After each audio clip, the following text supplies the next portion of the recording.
Hi hi ಎಲ್ಲ big boss ಲವರ್ಸಿಗೆ ನನ್ನ ಕಡೆಯಿಂದ ಬಿಗ್ ಹಾಯ್. ಯಾರ್ಯಾರೆಲ್ಲ ಗುರುವಾರದ ಎಪಿಸೋಡ್ ನೋಡಿದ್ರಿ ಆಯ್ತಾ? ನಾನಂತೂ ತುಂಬ ಎಂಜಾಯ್ ಮಾಡಿದೆ ಗುರು. ಅದು ನಮ್ಮ ರಕ್ಷಿತಾ ಏನು ಟ್ಯಾಲೆಂಟು ಗುರು, ಸಖತ್ ಟ್ಯಾಲೆಂಟು. ಆ ಹುಡುಗಿಗಿರುವ ಎನರ್ಜಿ ಯಪ್ಪ, ನೆಕ್ಸ್ಟ್ ಲೆವೆಲ್ ಎನರ್ಜಿ. ರಕ್ಷಿತನ ಬಗ್ಗೆ ನಾನೊಂದು 3 ವಿಷಯನ ಹೇಳ್ಬಿಡ್ತೀನಿ ನೋಡಿ. ಈ ವಾರ ರಕ್ಷಿತಾ ನಾಮಿನೇಷನಲ್ಲಿಲ್ಲ, ಆದರೂ ಕೂಡ ರಕ್ಷಿತಾ ಎಷ್ಟು ಆ್ಯಕ್ಟಿವ್ ಆಗಿದ್ದಾಳೆ. ಕುಕ್ಕಿಂಗ್ ಮಾಡೋದಿರ್ಬೋದು ಆಯಿತಾ, ವರ್ಕ್ ಮಾಡೋದಿರ್ಬೋದು, ಎಲ್ಲರ ಜೊತೆ ಮಿಂಗಲ್ ಆಗೋದಿರ್ಬೋದು, ತುಂಬ ಆ್ಯಕ್ಟಿವ್ ಆಗಿದ್ದಾಳೆ ರಕ್ಷಿತಾ. ನಿಜವಾಗ್ಲೂ ಅವಳ ಹ್ಯಾಪಿನೆಸ್ಸು, ಅವಳ ಸಂತೋಷ ನಿಜವಾಗ್ಲೂ ಎದ್ದು ಕಾಣ್ತಿದೆ.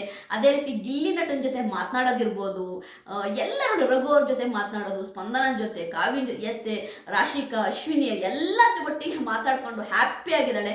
ನಿನ್ನೆ ಎಪಿಸೋಡಲ್ಲಿ ನಮ್ಮ ರಕ್ಷಿತಾ ಬಿಗ್ ಬಾಸ್ ಸಾಂಗ್ ಇದೆಯಲ್ಲ, ಆ ಬಿಗ್ ಬಾಸ್ ಸಾಂಗಿಗೆ ಕೊರಿಯೋಗ್ರಫಿ ಮಾಡಿದ್ಲು ನೋಡಿ. ಬಿಗ್ ಬಾಸ್ಗೆ ಗೊತ್ತಿದೆ ನಮ್ಮ ರಕ್ಷಿತಾ ಒಳ್ಳೆ ಡ್ಯಾನ್ಸರು, ಕೊರಿಯೋಗ್ರಫಿ ಕೂಡ ಅವಳಿಗೆ ಡ್ಯಾನ್ಸ್ನ ಮಾಡೋಕ್ಕೆ ಬರುತ್ತೆ ಅನ್ನೋದು ಗೊತ್ತು. ಹಾಗಾಗಿ ನಮ್ಮ ಬಿಗ್ ಬಾಸ್ ಅವರು ಒಂದು ಜವಾಬ್ದಾರಿ ಕೊಡ್ತಾರೆ, ಅಂದರೆ ಬಿಗ್ ಬಾಸ್ ಸಾಂಗಿಗೆ ಒಂದು ರೀಲ್ನ ಕೊರಿಯೋಗ್ರಫಿ ಮಾಡಬೇಕು ರಕ್ಷಿತಾ ಅಂತ.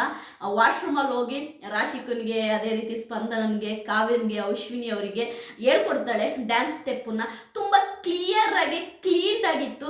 ಬಿಗ್ ಬಾಸ್ ಕನ್ನಡ ಒಂದು ಏನು ಸಾಂಗ್ ಇದೆಯಲ್ವ, ನಿಮ್ಗೆಲ್ಲರಿಗೂ ಗೊತ್ತು, ಬಿಗ್ ಬಾಸ್ ಅದನ್ನು ತುಂಬ ಚೆನ್ನಾಗಿ ಕೊರಿಯೋಗ್ರಫಿ ಮಾಡಿದ್ಲು ರಕ್ಷಿತಾ. ನಿಜವಾಗ್ಲೂ ಇದೇ ಫಸ್ಟ್ ಸೀಸನ್ನಲ್ಲಿ ಈ ಒಂದು ಹಾಡಿಗೆ ಒಂದು ರೀಲ್ ಮಾಡಿ ಅಂತ ಬಿಗ್ ಬಾಸ್ ಅವರು ಒಂದು ಆಪರ್ಚುನಿಟಿ ಕೊಟ್ಟಿದ್ದಾರೆ ಅಂದರೆ ಅದು ರಕ್ಷಿತನಿಗೆ. ರಕ್ಷಿತಾ ಮಾತ್ರ ಆ ಒಂದು ಸಾಂಗನ್ನು ತುಂಬ ನೀಟಾಗಿ ಕ್ಲಿಯರ್ ಆಗಿ ಸ್ಟೆಪ್ಪನ್ನು ಹೇಳ್ಕೊಟ್ಟಿದ್ಲು. ಆ ಸ್ಟೇಜ್ ಮೇಲೆ ನೋಡೋತ್ತಿಗಂತೂ ಕಲರ್ಫುಲ್ ಆಗಿತ್ತು. 5 ಹೆಣ್ಮಕ್ಳುಗಳು ಆ ಒಂದು ಸಾಂಗಿಗೆ ಸ್ಟೆಪ್ ಆಗ್ತಾ ಇದ್ರೆ ನೋಡೋಕ್ಕಂತೂ ತುಂಬಾ ಖುಷಿಯಾಗಿತ್ತು. ರಕ್ಷಿತನ ಟ್ಯಾಲೆಂಟ್ ಇದೆ, ನಿಜವಾಗ್ಲೂ ಸಖತ್ ಟ್ಯಾಲೆಂಟ್ ಇದೆ ಅವಳಿಗೆ. ಇದು ಬರಲ್ಲ ಅನ್ನಂಗಿಲ್ಲ, ಎಲ್ಲದೂ ರಕ್ಷಿತನಿಗೆ ಗೊತ್ತಿದೆ. ಒಳ್ಳೆ ಟ್ಯಾಲೆಂಟ್ ಇರೋ ಹುಡುಗಿ. ನಿಜವಾಗ್ಲೂ ರಕ್ಷಿತಾ ವಿನ್ನ ಆದರೆ ನಾನಂತೂ ತುಂಬ ಖುಷಿ ಪಡ್ತೀನಿ. ತುಂಬ ಚೆನ್ನಾಗಿ ಹೇಳ್ಕೊಟ್ಲು. ಆಮೇಲೆ ಅದಾದಮೇಲೆ ನಮ್ಮ ಬಿಗ್ ಬಾಸ್ ಅವರು ಸಾಂಗ್ಗಳು ಹಾಕಿದ್ರು ಸರಿಯಾ.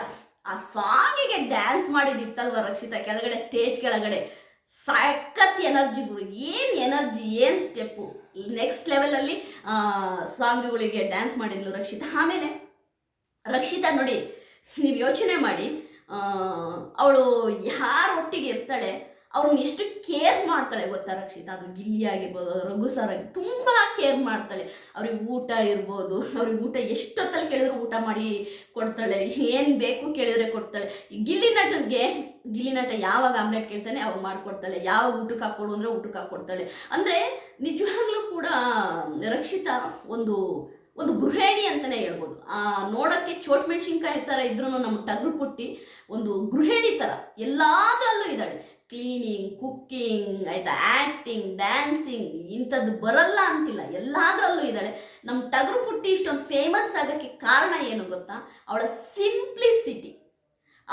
ಸಿಂಪ್ಲಿಸಿಟಿ ನಿಜವಾಗ್ಲೂ ಕೂಡ ನನಗೆ ತುಂಬ ಇಷ್ಟ ಆಯಿತು. ಅದು ಬೇರೆ ಇವಾಗ ಒಳ್ಳೊಳ್ಳೆ ಡ್ರೆಸ್ ಹಾಕ್ಕೊಳ್ತಾಳೆ, ನಮಗಂತೂ ತುಂಬ ಖುಷಿ ಆಗುತ್ತೆ ಅವಳನ್ನ ಕಲರ್ಫುಲ್ಲಾಗಿ ನೋಡೋಕ್ಕೆ. ಅವಳಿಗೆ ಏನೇ ಡ್ರೆಸ್ ಮಾಡ್ಕೊಂಡ್ರು ಕೂಡ ಮನೆ ಕೆಲಸ ಮಾಡ್ತಾ ಇರ್ತಾಳೆ, ಕುಕ್ಕಿಂಗ್ ಮಾಡ್ತಾ ಇರ್ತಾಳೆ, ಎಲ್ಲರಿಗೂ ಊಟ ಕೊಡ್ತಿರ್ತಾಳೆ. ನಂಗೆ ಅದು ತುಂಬ ಇಷ್ಟ. ಯಾಕೆಂತಂದರೆ ಒಂದು ಹೆಣ್ಮಗಳು ಆಯಿತಾ ಎಲ್ಲದರಲ್ಲೂ ಇರಬೇಕು, ಬರೀ ಮೇಕಪ್ಪಲ್ಲಿ ಇದ್ರೂ ಆಗಲ್ಲ, ಮನೆ ಕೆಲಸನೂ ಮಾಡಬೇಕು. ಯಾಕೆಂತಂದರೆ ಒಬ್ಬ ಗೃಹಿಣಿಗೆ ಎಲ್ಲವೂ ಕೂಡ ಬೇಕು ಆಯಿತಾ, ಎಲ್ಲವೂ ಇದ್ರೇ. Rakshita big boss Kannada season 12ನ ಒಂದು ಚೋಟ್ ಮೆಣಸಿನ್ಕಾಯಿ, ಆದರೆ ಖಾರ ಮಾತ್ರ ತುಂಬ ಎಲ್ಲದರಲ್ಲೂ ಇದ್ದಾಳೆ. ಗೇಮಲ್ಲಿರ್ಬೋದು ಆಯಿತಾ, ಅವಳು ಏನು ಆ್ಯಕ್ಟಿವಿಟಿ ಕೊಟ್ಟರು ಸೂಪರಾಗಿ ಮಾಡ್ತಾಳೆ. ಈಗ ಎಲ್ಲ ಕಡೆ ಒಂದೇ ಕೇಳಿ ಬರ್ತಿರೋದು, ಈ ಸರಿ ಒಬ್ಬ ಹೆಣ್ಮಗಳು ವಿನ್ ಆಗ್ತಾಳೆ, ಒಬ್ಬ ಹುಡುಗಿ ವಿನ್ ಆಗ್ತಾಳೆ. ಆ ಥರ ಹುಡುಗಿ ವಿನ್ ಆಗೋದಾದರೆ ರಕ್ಷಿತಾ ವಿನ್ ಆಗಲಿ ಅಂತ ಎಲ್ಲ ಕಡೆ ಕೂಡ ಕೇಳಿ ಬರ್ತಾ ಇದೆ. ನಾನು ರಕ್ಷಿತಾ ಫ್ಯಾನ್ಸ್ ಹತ್ರ ಅದೇ ರೀತಿ ರಕ್ಷಿತನ ಯಾರು ತುಂಬ ಇಷ್ಟಪಡ್ತೀರಾ ನಿಮ್ಮ ಊರುಗಳಲ್ಲಿ ನೀವು ಆಯಿತಾ, ರಕ್ಷಿತನಿಗೆ ಓಟ್ ಹಾಕಿ ಅಂತನೋ, ಇಲ್ಲ ರಕ್ಷಿತನ ಬಗ್ಗೆ ಏನು ನಿಮಗಿಷ್ಟ ಅಂತನೋ, ಇಲ್ಲ ರಕ್ಷಿತನ ಒಳ್ಳೆ ಗುಣಗಳ ಬಗ್ಗೆನೋ ಏನಾದರೂ ಆಯಿತಾ ಒಂದು 5 ನಿಮಿಷದ್ದು ಇಲ್ಲ 8 ನಿಮಿಷದ್ದು ವಿಡಿಯೋ ಮಾಡಿ ಆಯಿತಾ ನನ್ನ ಇನ್ಸ್ಟಾಗ್ರಾಮಲ್ಲಿ ಐಡಿಗೆ ಕಳಿಸಿದರೆ ನೀವು ಖಂಡಿತವಾಗ್ಲೂ ಆ ವಿಡಿಯೋ ನನ್ನ ಚಾನಲಲ್ಲಿ ಪೋಸ್ಟ್ ಆಗುತ್ತೆ. ಓನ್ಲಿ ರಕ್ಷಿತಾ ಯಾಕೆ ವಿನ್ ಆಗಬೇಕು, ರಕ್ಷಿತನೇ ಯಾಕೆ ವಿನ್ ಆಗಬೇಕು ಅದ್ರ ಬಗ್ಗೆ ಹೇಳಿ ವಿಡಿಯೋ ಮಾಡಿ, ನಿಮ್ಮ ಊರ ಹೆಸರು ಕೂಡ ಹೇಳಿ ವಿಡಿಯೋ ಮಾಡಿ. ನಾವು ಇಂಥ ಊರಿನಿಂದ ನಾವು ರಕ್ಷಿತಕ್ಕೆ ಸಪೋರ್ಟ್ ಮಾಡ್ತಾ ಇದ್ವಿ, ರಕ್ಷಿತಾ ವಿನ್ ಆಗಬೇಕು, ರಕ್ಷಿತನಿಗೋಸ್ಕರವಾಗಿ ಓಟ್ ಹಾಕಿ ಅಂತನೋ, ರಕ್ಷಿತಾ ಯಾಕೆ ಇಷ್ಟ ಅಂತನೋ ನೀವು 5 ನಿಮಿಷದ್ದು 8 ನಿಮಿಷದ್ದು 3 ನಿಮಿಷದ್ದು ಎಷ್ಟೋ ವಿಡಿಯೋ ಮಾಡಿ ನನ್ನ ಒಂದು ಇನ್ಸ್ಟಾಗ್ರಾಮ್ ಐಡಿಗೆ ಕಳಿಸಿದರೆ ಖಂಡಿತವಾಗ್ಲೂ ನಿಮ್ಮ ವಿಡಿಯೋ ನನ್ನ ಚಾನಲಲ್ಲಿ ನಾನು ಹಾಕ್ತೀನಿ. ಅದನ್ನು ಆಯಿತಾ, ನಿಜವಾಗ್ಲೂ ಕೂಡ 4-6 ಜನ ನೋಡ್ತಾರೆ. ರಕ್ಷಿತಾ ವಿನ್ ಆಗಬೇಕು ಅಂತ ತುಂಬ ಜನ ಆಸೆ ಪಡ್ತಾ ಇದ್ದಾರೆ.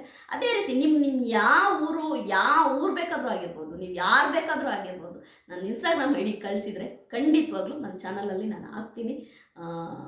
ರಕ್ಷಿತಾ ವಿನ್ ಆಗಬೇಕು ಅಂತ ನಾನು ಯಾಕೆ ಹೇಳ್ತಿದ್ದೀನಿ ಅಂದರೆ, ಒಂದು ಯೂಟ್ಯೂಬಿಂದ ಒಂದು ಬಿಗ್ ಬಾಸ್ ಮನೆಗೆ ಹೋಗಿ ಆಯಿತಾ ಇಷ್ಟೆಲ್ಲ ಪಾಪ್ಯುಲಾರಿಟಿ ಆಗಿರುವಂತಹ ರಕ್ಷಿತಾ ವಿನ್ ಆದರೆ ಇನ್ನೆಷ್ಟೋ ನ್ಯೂ ಪ್ರತಿಭೆಗಳಿಗೆ, ಹೊಸ ಯುವಕ ಯುವತಿಯರಿಗೆ ನಿಜವಾಗ್ಲೂ ಒಂದು ಭರವಸೆ ಮೂಡುತ್ತೆ. ಹೌದು, ನಾವು ಕೂಡ ಒಂದಿನ ಬಿಗ್ ಬಾಸ್ ಮನೆಗೆ ಹೋಗ್ಬೋದು, ನಾವು ಒಂದಿನ ನಾವು ಅಲ್ಲಿ ಹೋಗಿ ನಿಲ್ತೀವಿ ಅನ್ನೋ ಒಂದು ಭರವಸೆ ಮೂಡುತ್ತೆ. ಹಾಗಾಗಿ ರಕ್ಷಿತಾ ವಿನ್ ಆಗಬೇಕು ಅಂತೀನಿ. ನನ್ನ ವಿಡಿಯೋ ನಿಮಗೆ ಇಷ್ಟ ಆಗಿದ್ರೆ ಲೈಕ್ ಮಾಡಿ, ಸಬ್ಸ್ಕ್ರೈಬ್ ಮಾಡಿ.